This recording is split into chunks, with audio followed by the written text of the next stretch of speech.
run. And now their opponents today, Onic, do very well. The draft for game number 1. Zushin up against Onic, one of the few teams that actually prioritize the Zushin. I think it's more of the Indonesian teams who are actually like to play this a lot, but most specifically for Suns. In the rest of Onic, they're just really strong when it comes to piloting this Zushin because of the mid-lane pilot and eventually them just controlling the river with that mid-duo, whatever roamer that they pair it up with. So, definitely not a surprising ban here coming up from Esports.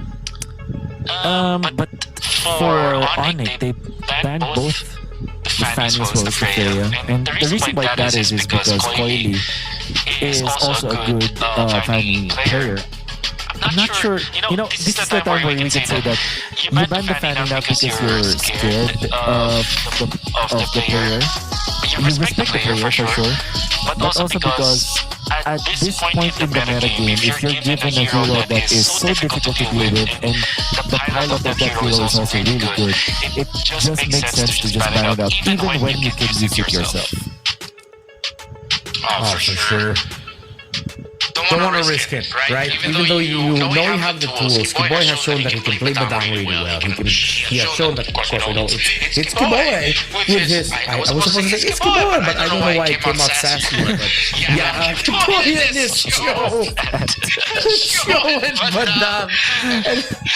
I mean, it's a good sense as well for Onic, considering that the first banner for Esports is the Atlas. It would make a lot of sense that they'd set things up right away for a Fanny. But with the Marcel open, quick pickup on the Marcel 4 Pro. Let's see how Onic will recover. They do get the Hirara. KE-1 was an absolute menace with this hero in the third place match against Falcons. Completely tearing through the Falcons. And Luthi gets his Barretts. Okay. Hirara the Bat's a good combination right here. I wonder what Coily will answer with this week. No Fanny, no Harley. Gonna be left with Nolan. I cannot think of another good hero to actually match the Hirara at this point apart from the Nolan. Because it has been proven that the series is not enough, and up against both Barretts as well as the Hirara, that combination alone is a threat to traditional assassins like the Nolans, the Hayabusas, even the Lancelot. So I wonder if there is something different. They will still go for the Zero. And this time with the Valentina, I feel like this is a weaker combination actually. The trio mid for Pro Esports will, now the Matilda being picked up. I think honestly, Remar, this trio from Pro Esports is not built against the trio mid of Onic. The trio mid, even if Pro Esports decides to ban out the Esmeralda, of course they'd love for the Esmeralda to end up with them, but even if Pro Esports ends up with the Esmeralda, that's what I wanted to say, with all the shields getting distributed by the Matilda, then it's still gonna be way too fast, unless Onic completely dropped the ball in execution and you get players such as PP getting to fire off and dropping the Marcel ult really well. Still, it's like a big what if, right? Meanwhile, Onic, they have the more absolute outcome, which is that Matilda, the Barretts, even though there's not going to be a Barretts in the jungle, there's a good chance it still goes for the XP. It's just going to be way too fast with it. Okay, now, Selena being banned by Pro Esports, good ban, but I think they eventually can consider the Rafaela. I know that Rafaela plus the Matilda is a overkill, but eventually the Rafaela will become a damage dealer.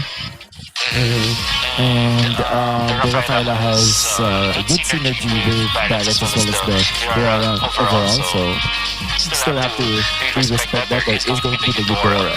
So, Onic right now can look to the gold lane option or the mid lane option. Actually, a gold will not be bad for Onic as it has good matchup against the Valentina up against the Marcel. There is a way because of the stun, so you can get your overall long range and still your hits playing up against big burst, long-range mages. Maybe a Gotf could be a consideration. However, the safest, I guess, is a Farsa, actually, for Sans. Keep it simple with the burst and rotations.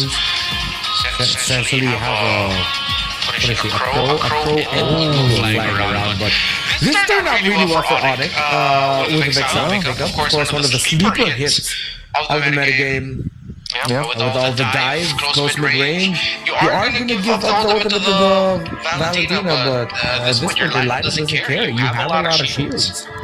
Yeah. As long as you keep yourself hidden from your opponent, you're really fine. It's not like Soria Felix will go out of his way and just really look for you and dive you there if you're careful. Then you will not be copied. Pro Esports, again, the gold lane is just gonna be a fraud, and then the Alice. Pro Esports lineup is... It looks weak, but it does have a lot of ways to go about Onic, but then again, it's like very conditional here for Pro Esports. Now, Onic can just look for a stable hero for Mr. Maybe for Carla, maybe a Crit or a Brody actually. A Brody with the Matilda? Man, that's scary. They go even better. They go for the Paquito, which if you look at the lineup for Pro Esports, there's nothing that can actually threaten this Paquito in the early to the mid stages of the game. Yeah, you can annoy it a little bit, temper its tempo for just a little bit, but in the end it is inevitable in the early to mid.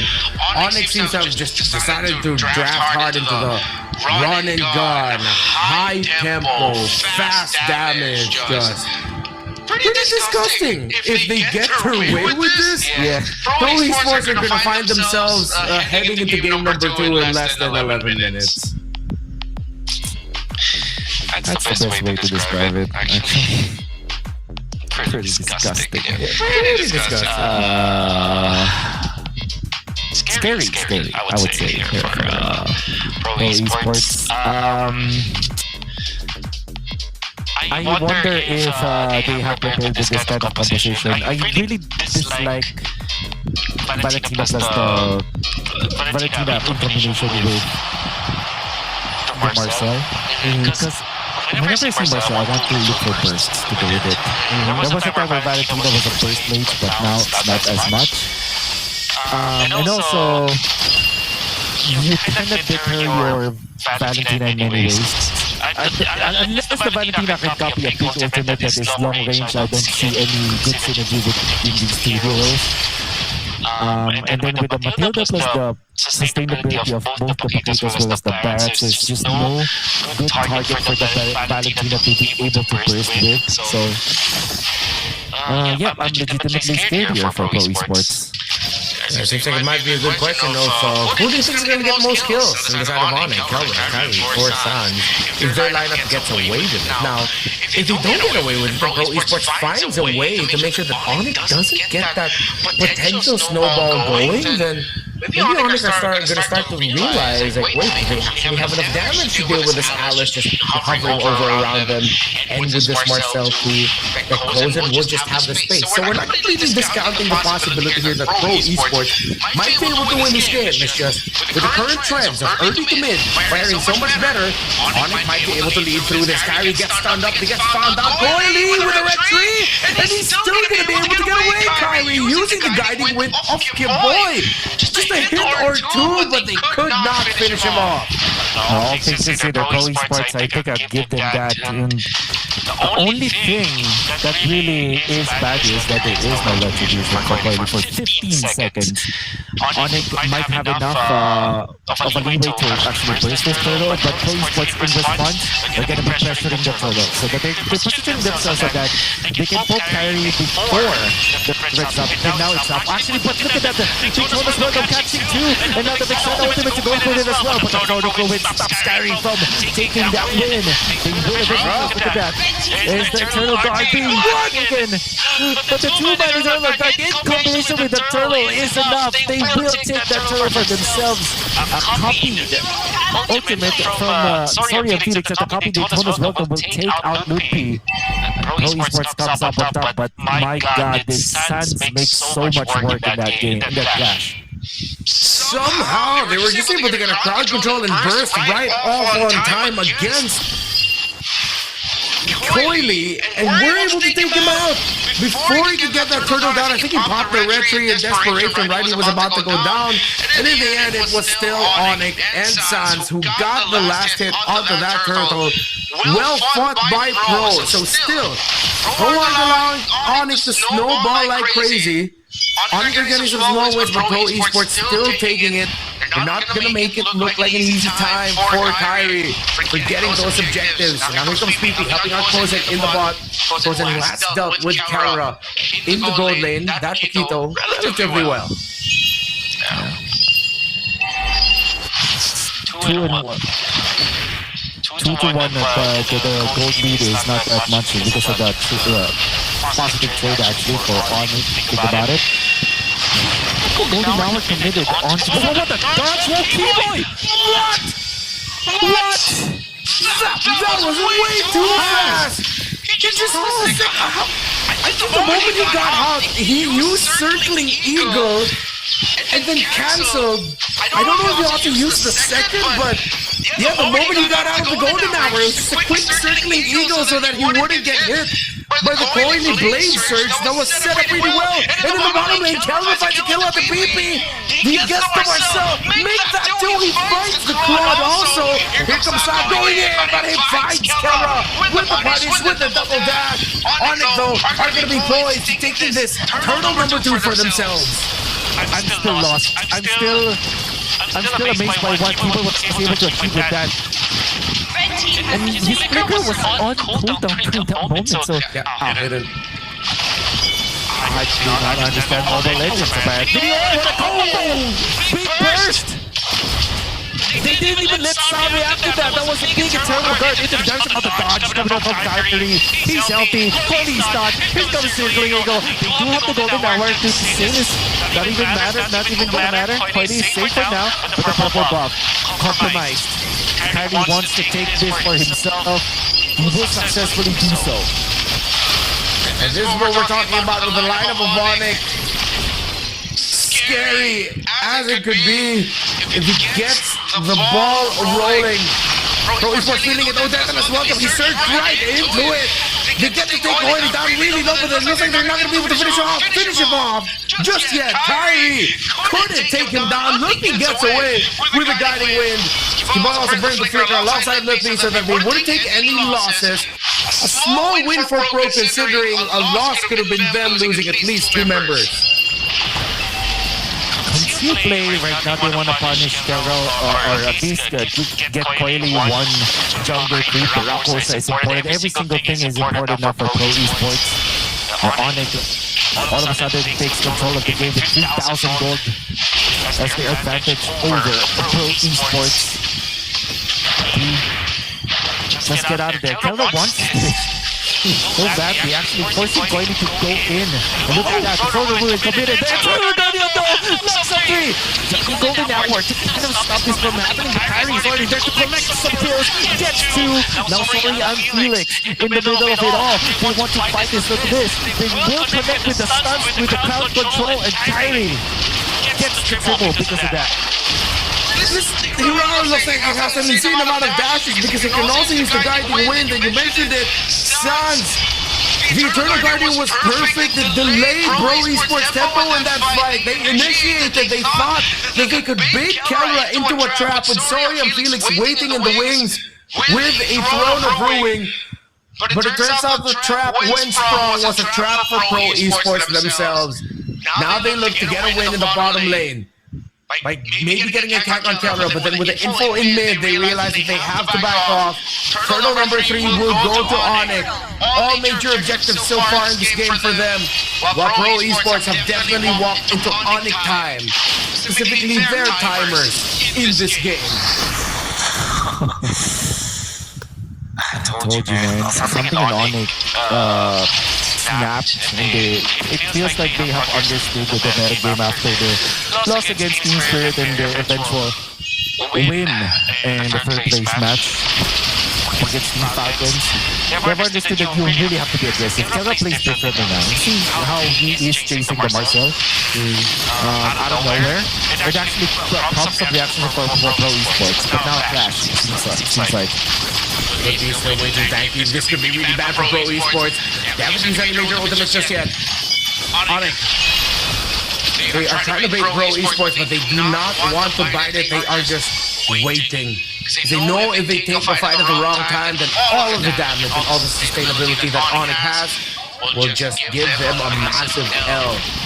So now they are doing what they should have done maybe 3-4 minutes ago. Slow things down. For Kozen to get farm is only level 9 against Terra's level 11 Paquito gold lane. Another purple buff will fall in the hands of Onic. Pro Esports, they are just scrambling to try and defend. They get a stun onto Kyrie. I-frame, it's all Onic.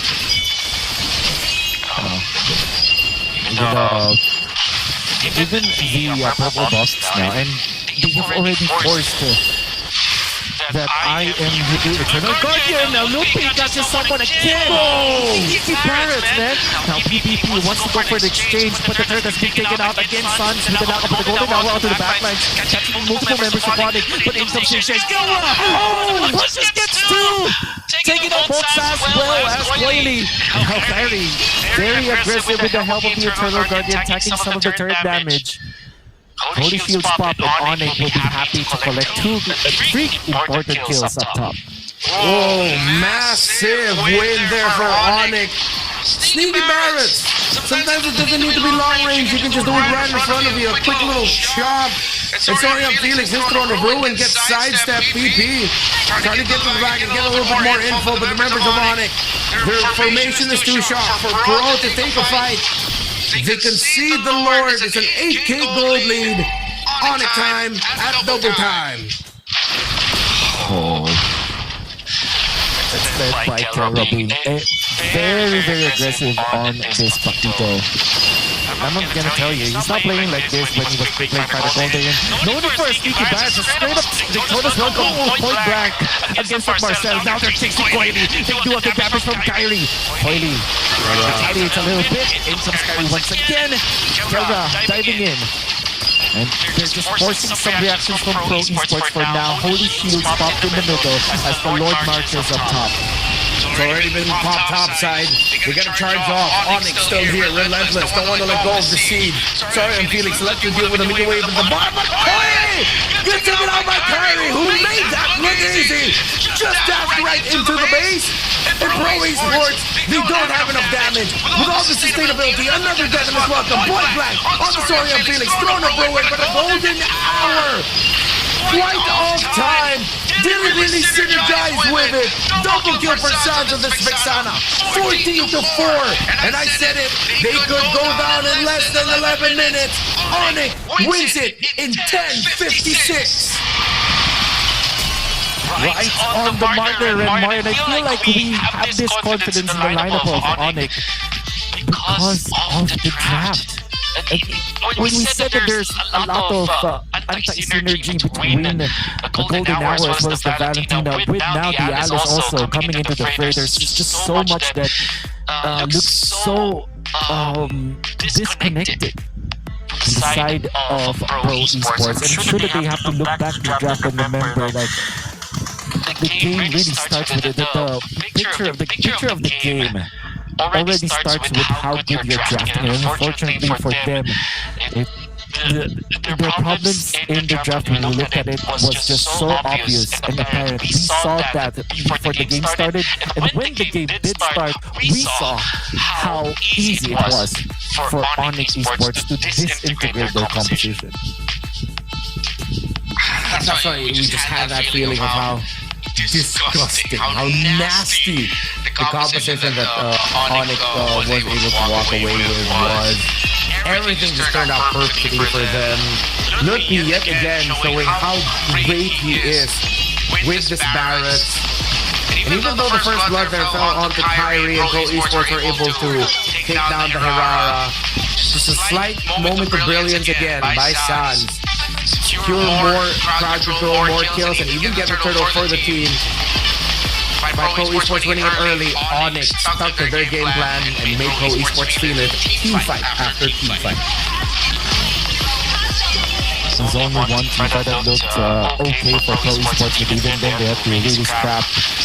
You get a lot of scraps just for them to be able to get some trades up against Onic. But Onic, they make it look beautiful. This time, Sans as well as Keyboy looking wonderful in this matchup. Look at this, the Eternal Guardian is giving so much work. And when they chase, look at Terra, how efficient that was, so on target with this Paquito.